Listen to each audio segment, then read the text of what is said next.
Hey fellow Earthbounders, my name is Ben Sleva. Yes, the W sounds like a V, it's because I'm Polish. Today I'm skipping the pleasantries because we have so much ground to cover before our next boss. We're fresh off the heels of the Guardian General, a massive brick man, but this time around we are in search of the exact opposite material that a creature can be made of. And I'm talking about our old friend Stinky, the gloopy glob that slithered away to hide in the darkness. Like gas station sushi, it starts as Belch and ends up as Barf.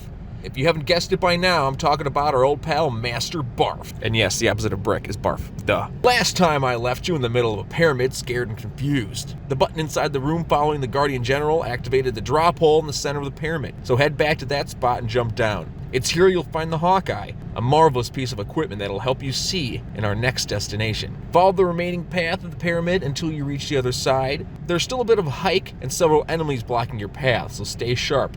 Once you leave the back exit of the pyramid, Pooh's trainer will appear and whisk him away, so make sure you take any items away from Pooh that you may need. The two zip away all heroically, and you are left to your own thoughts and your other two allies. If you have money on you, stop in the north and buy some supplies from the merchant with the camel.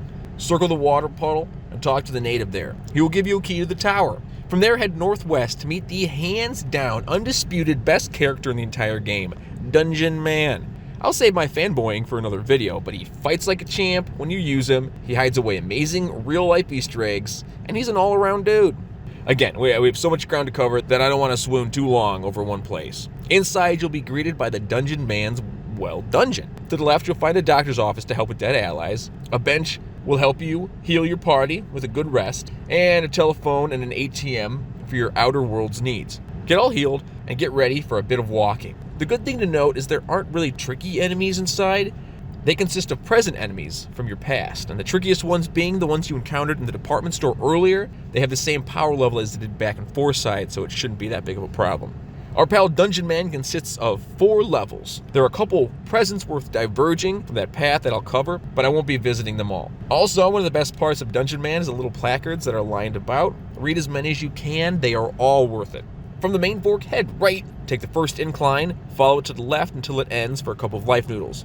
Backtrack to the base of the incline and continue to the left as far as possible, skipping the second incline path, unless you want to get a super plush bear at the end. It's completely up to you. Keep at the path until you reach the rope wall.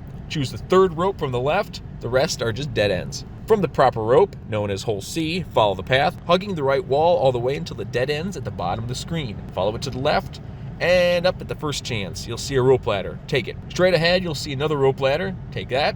But before you do, collect the 2 presents you can see on the way. The closer one will be a Sudden Guts pill, and the second is a PSI caramel. After the second rope ladder through the ceiling, hug the wall and take the only rope in that room. That will take you to the quote-unquote end of the dungeon. You'll meet Brick Road himself, and he's just a charmer. After your chat, go to the first tool you see and follow all the preceding ones until you reach the main fork again. From here, save, and then head out to the front door. You now have a giant Dungeon Man attacking for your party. Feel free to engage a few battles in the meantime. Wander about the countryside as long as you'd like, but end up at the bottom of the map between these 2 trees. It's there that the Dungeon Man will get stuck and accept that he will live there for the rest of time. The path continues a bit where you'll find a native that will hint that you need a submarine. Returning to the Dungeon Man, he will explain that he has a submarine and that you need not worry anymore. He welcomes you to find it, and you get to do the dungeon all over again, you lucky son of...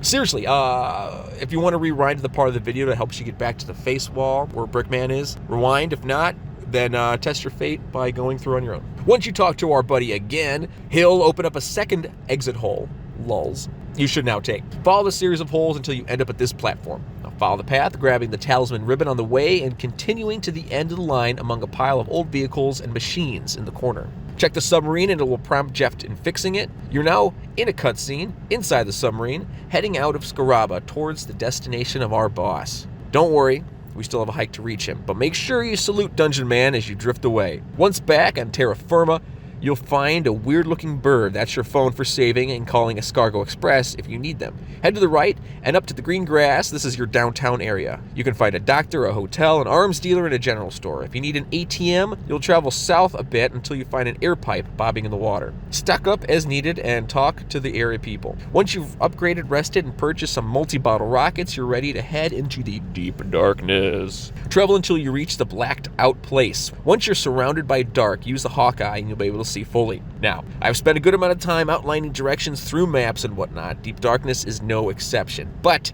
it is as easy as this. Find the right wall or a group of what appears to be mangrove trees.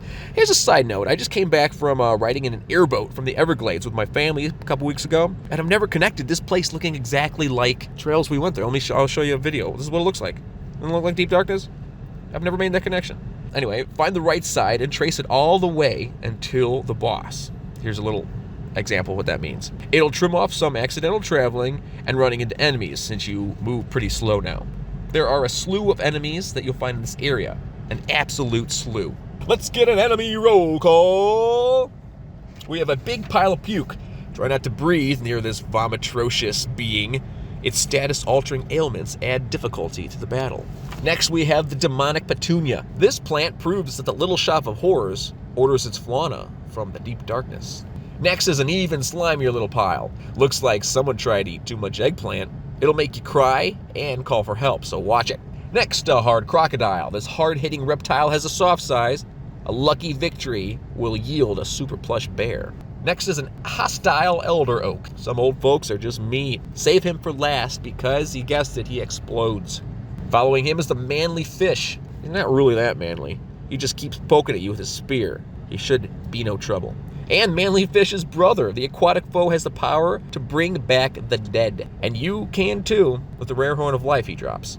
Pit Bull Slug to follow up. They're the pits.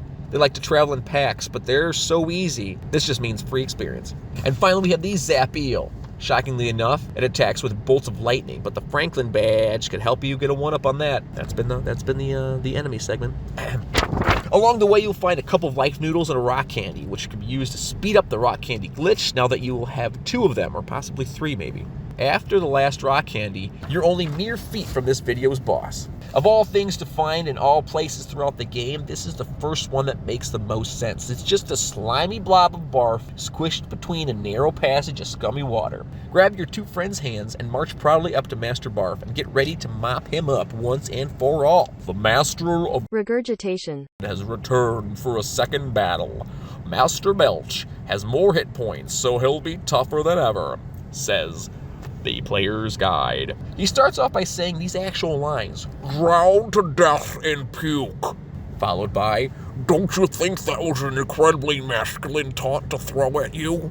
That's a crazy way to start a fight, in my opinion. Master Barf is an upgraded version of Master Belch. Master Barf is now immune to fly honey and can even call little slimy piles to help. His moveset includes Burp and Blow, nauseating breath, which targets 1 person. He can also start a continuous attack, which also attacks 1 person. He can exhale a blast of stinky breath, which makes everybody cry. He can, like I said, call for help, which can summon even slimier little piles. There you go. Use your standard attacks until you start crying.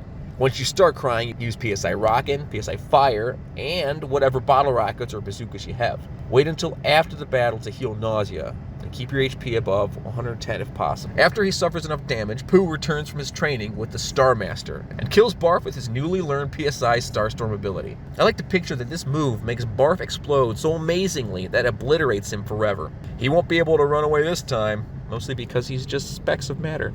Master Barf also drops the Casey Bat, always, which is the most powerful bat, but only has a 75% chance or less hit rate, so I never tend to use it. And there you have it, another glorious boss down. Finish your trek through the last little bit of swamp and enjoy the rest of your day resting in a cave. It's very quiet, I've heard. Next time we'll face up against the King of Starmen, and maybe we'll get lucky on the way, wink wink. I'll see you there when we talk about the incredible Starman Deluxe. Thanks as always for watching all the way through the video. Remember, only 5 more videos lay ahead, so plan accordingly. I am very much enjoying making these videos, and I can tell you guys like watching them. Check out the playlist so far on the left, and maybe some other random Earthbound videos on the right. And as always, later days.